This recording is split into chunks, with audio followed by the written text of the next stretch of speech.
Wow! এত সুন্দর pizza হয়েছে। অনেকেই পিজ্জা বানানোটাকে এতটা কঠিন মনে করে এবং পারফেক্ট হবে না ভেবে বানিয়ে খায় না। অযথাই রেস্টুরেন্টে গিয়ে এত টাকা খরচ করে কি বলবো।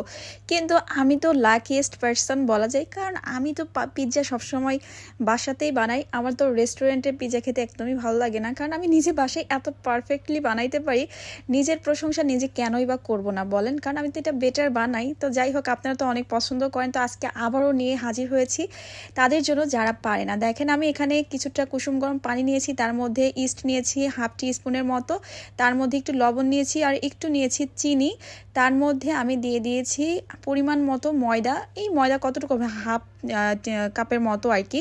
তারপরে এটাকে আমি সফট ডো করে নিব। লাস্টের দিকে এসে কিন্তু আমি একটু সয়াবিন তেলও ইউজ করেছি, করে আমি একটা সাইডে রেখে দিয়ে এখন আমি চলে আসলাম চিকেন ছোট ছোট করে কেটে রাখা সেই চিকেনের মধ্যে আদা রসুন পেস্ট, তারপর হচ্ছে এখানে আমি গুঁড়া দিয়েছি, আপনারা আদা রসুন বাটা দিবেন। তারপর আমি এখানে একটু দিয়েছি লবণ, একটু সয়া সস, একটু টমেটো সস, একটু মরিচের গুঁড়া আর একটু গোলমরিচের গুঁড়া। তো এই তো, আর বেশি কোনো কিছু তো লাগে না। যাই হোক, তারপর আমি এখানে টপিংসের জন্য নিয়েছি একটু পেঁয়াজ, তারপরে নিয়েছি এই পাকিস্তানি পেঁয়াজগুলো না দেখতে অনেক সুন্দর হয়, তো এই পেঁয়াজগুলো নিলে বেশি ভালো হবে আর কি।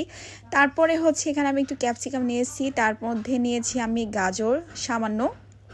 যেহেতু আমার হাজব্যান্ড একটু ভেজিটেবল টাইপের খাবারগুলো বেশি পছন্দ করে, তার জন্য একটু ভেজিটেবল নিয়েছি আর কি। তো আমার কিন্তু টপিংস রেডি। তো এখন আমি চলে যাচ্ছি কড়াইতে এই চিকেনগুলোকে ফ্রাই করার জন্য। তো জাস্ট হচ্ছে 2-3 মিনিট নেড়েচেড়ে নিলেই হবে, কারণ আমরা তো আবার পিৎজাটাকে যখন বেক করব তখন কিন্তু আরও মানে পুরোপুরি সিদ্ধ হয়ে যাবে। আর মুরগির মানে বুকের মাংসটা কিন্তু খুব একটা হার্ড হয় না, এটা অনেকটাই সফট, জাস্ট একটু চুলার উপর দিলেই সফট হয়ে আসে। তো যাই হোক, আমার কিন্তু ফ্রাই করা শেষ। ওপরে যতটা জুসি হয়েছে ভেতরেও কিন্তু অতটাই জুসি থাকবে, এটা কোনো ক্রিস্পি হবে না। যাই হোক, আমার হচ্ছে দেখেন ময়দাটা ফুলে কিন্তু ডাবল হয়ে গেছে অনলি 15 মিনিটসে, ঠিক আছে। তো তারপরে হচ্ছে আমি যে প্যানটাতে সেট করব পিৎজা, তো ওইটার মধ্যে আমি একটু তেল ব্রাশ করে নিলাম। নেওয়ার পরে আমি ময়দাটাকে স্প্রেড করে দিব। আর একটা কথা বলি, আমি কিন্তু চাইলে ওভেনে বেক করতে পারতাম, বাট ওভেনে কিন্তু সবার বাসায় অ্যাভেলেবল থাকে না। আমরা অনেকে গ্রামে বসবাস করি, অনেকেই আমরা অনেক গরিব